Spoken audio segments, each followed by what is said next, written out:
Assalamualaikum warahmatullahi wabarakatuh. Halo, saya Andi Nurfaika. Saya di sini akan mempresentasikan tugas mid kuliah saya, yaitu dengan mata kuliah Etika Profesi Guru.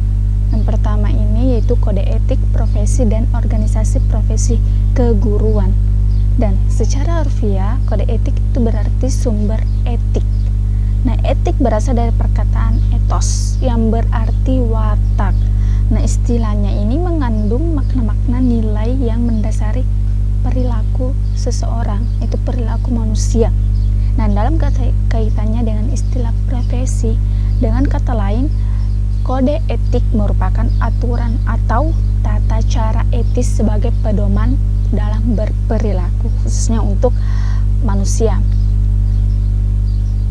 Kode etik guru ini pun memiliki fungsinya tersendiri. Yang pertama itu sebagai sarana kontrol sosial bagi masyarakat atau profesi keguruan yang bersangkutan.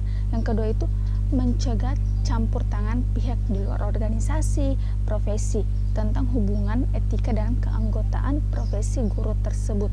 Nah, di dalam etika profesi guru ini pun ada pun tujuannya. Yang pertama itu untuk meningkatkan mutu profesi, untuk meningkatkan mutu organisasi profesi, meningkatkan layanan di atas keuntungan pribadi, menentukan baku standarnya sendiri dalam profesi keguruan tersebut. Di dalam etika profesi guru ini pun yaitu memiliki organisasi profesi guru. Nah, apa sih itu organisasi profesi guru?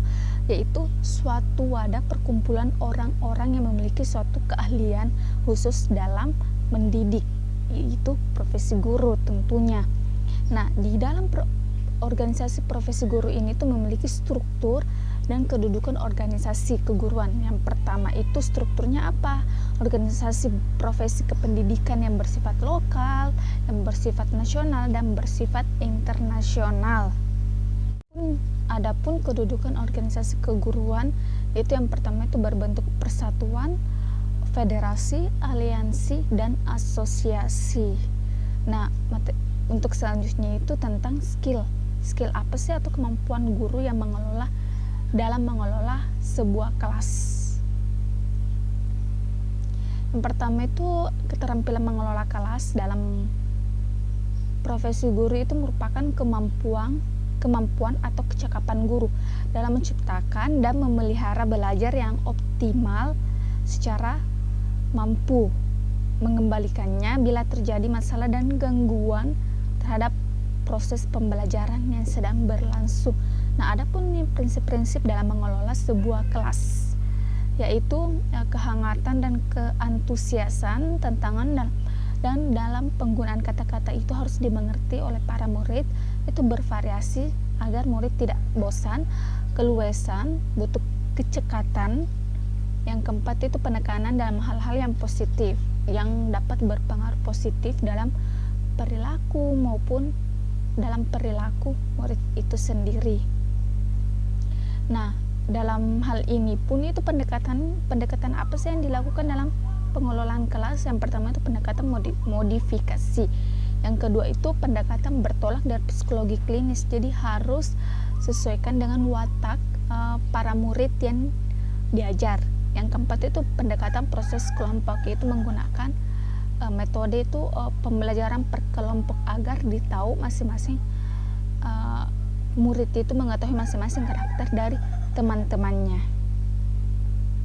Itu apa sih kualifikasi dan kompetensi pendidik dalam profesi guru? Yaitu apa sih itu kualifikasi guru?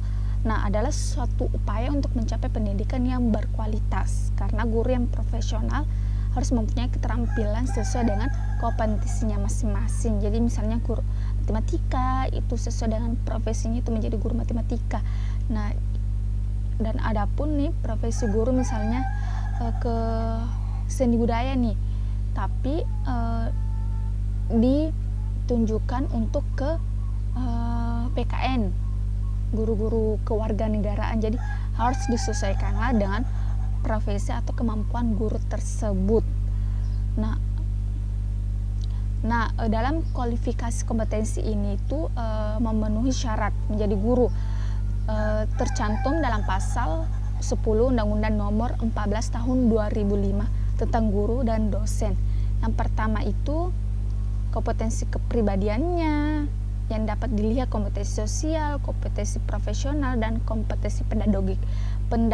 Apa sih itu pedagogik? Itu kemampuan mengelola pembelajaran peserta didik. Jadi guru itu harus paham cara mengelola pembelajarannya dengan peserta didik agar peserta didiknya itu memahami dan mengerti dengan penjelasannya.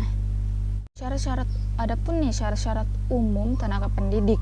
Yang pertama itu memiliki kualifikasi akademik yang diperoleh melalui pendidikan tinggi program sarjana atau minimal pendidikan diploma 4 atau D4 itu memiliki kualifikasi kompetensi sesuai dengan bidang yang ditekuni oleh profesi guru ini, itu memiliki sertifikat pendidik, memiliki kemampuan untuk mewujudkan tujuan pendidikan nasional. Itu dimaksudkan agar guru ini dapat memajukan pendidikan agar mencerdaskan peserta didik untuk kemudian harinya itu dapat bermanfaat. Dalam hal ini pun itu apa sih perlindungan dan penghargaan terhadap guru? Yang pertama itu definisinya itu penghargaan dan perlindungan terhadap guru itu yang pertama itu penghargaan guru. Nah, apa sih itu penghargaan guru? Itu penghargaan yang diberikan kepada guru baik berupa materi maupun non materi. Nah, yang kedua itu perlindungan bagi guru adalah usaha pemberian perlindungan hukum, perlindungan profesinya, dan perlindungan keselamatan dan kesehatan kerja. Nah, serta perlindungan hak yang diberikan kepada guru. Jadi harus dihormati, guru itu adalah orang tua kedua bagi peserta didik. Nah, adapun nih jenis-jenis perlindungannya hukum bagi seorang profesi guru. Yang pertama itu apa? Konsultasi, mediasi, negosiasi dan perdamaian, konsiliasi dan perdamaian, advokasi litigasi dan advokasi non litigasi. Nah, dalam hal ini pun penerapan penghargaan dan perlindungan bagi guru itu apa? Ada 3 nih, kesejahteraan atau tunjangan, organisasi profesi, dan dewan kehormatan. Perlindungan bagi seorang guru ya berprofesi sebagai guru. Nah, penilaian yang dapat dilihat dari kinerja guru ini yang itu tujuannya yaitu sebagai indikator untuk menentukan tingkat kompetensi sampai di mana nih kompetensi seorang guru tersebut, meningkatkan kinerja guru dan sekolah yang meliputi efisiensi dan efektivitas. Itu memberikan landasan apa untuk pelaksanaan program keprofesian berkelanjutan atau PKB dan menjadi pun landasan untuk menentukan keaktifan kinerja guru. Jadi dapat dilihat nih keaktifan seorang guru dalam mengajar peserta didik. Nah, fungsinya ini dalam penilaian kinerja guru itu apa sih? Yaitu sebagai sumber perolehan angka kredit bagi guru atas kinerjanya. Yang kedua itu apa? Menjadi dasar penilaian tentang kompetensi dalam proses pembelajaran, pembimbingannya atau pelaksanaan tugas tambahan yang diberikan oleh guru untuk peserta didik. Nah, pelaksanaan penilaian kinerja guru ini tuh dapat dilihat dari berbagai macam nih. Yang pertama itu persiapannya, pengenalan instrumen dan mekanisme penilaian kinerja guru. Itu perencanaan PK guru tahunan, pengumpulan fakta dan data, penilaian dan pelaporan. Nah, adapun nih sasaran dan pengembangan sikap profesional guru serta syarat guru profesional. Itu sasarannya ada beberapa nih. Yang pertama itu sikap terhadap peraturan perundang-undangan, terhadap organisasi profesi, terhadap sekolah, anak didik, mitra atau masyarakat, orang tua atau wali siswa. Nah, adapun pengembangan sikap profesional guru itu pengembangannya selama pendidikan prajabatan. Dan yang kedua itu apa?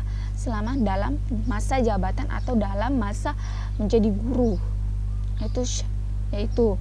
Nah, dalam hal ini pun ada beberapa ada hubungan lah atau penjelasan hubungan tentang nilai, norma dan sanksi serta nilai-nilai etika dalam kode etik profesi guru. Nah, yang pertama nih kita bahas yaitu apa sih itu nilai? Nilai itu dalam bahasa Inggris artinya apa? Artinya value. Nah, bisa diartikan sebagai harga, penghargaan atau taksiran. Nah, norma itu apa? Itu petunjuk tingkah laku yang harus dilakukan dan tidak boleh dilakukan dalam hidup sehari-hari. Jadi harus dicontohkan yang positif, jangan yang negatif. Nah, sanksi itu apa? Sanksi itu adalah ancaman atau akibat yang akan diterima apabila nih nilai, norma, dan moral tidak dilakukan dengan baik. Nah, hubungannya apa sih antara nilai, norma, serta nilai-nilai etika dalam kode etik profesi guru? Itu apa? Yang pertama itu hubungan antara nilai, norma, dan sanksi. Yaitu apa?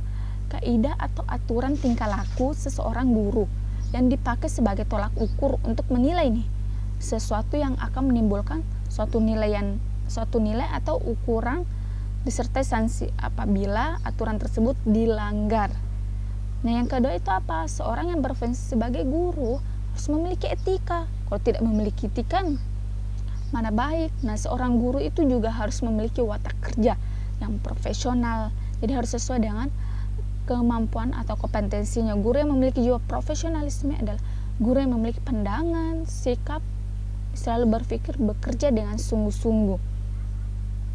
Hal ini tentang etika profesi guru yang sudah saya jelaskan tadi sebelumnya. Semoga dapat dipahami, dimengerti. Jika ada kesalahan dalam penjelasan saya, mohon dimaafkan karena manusia tidak luput dari kesalahan dan dosa.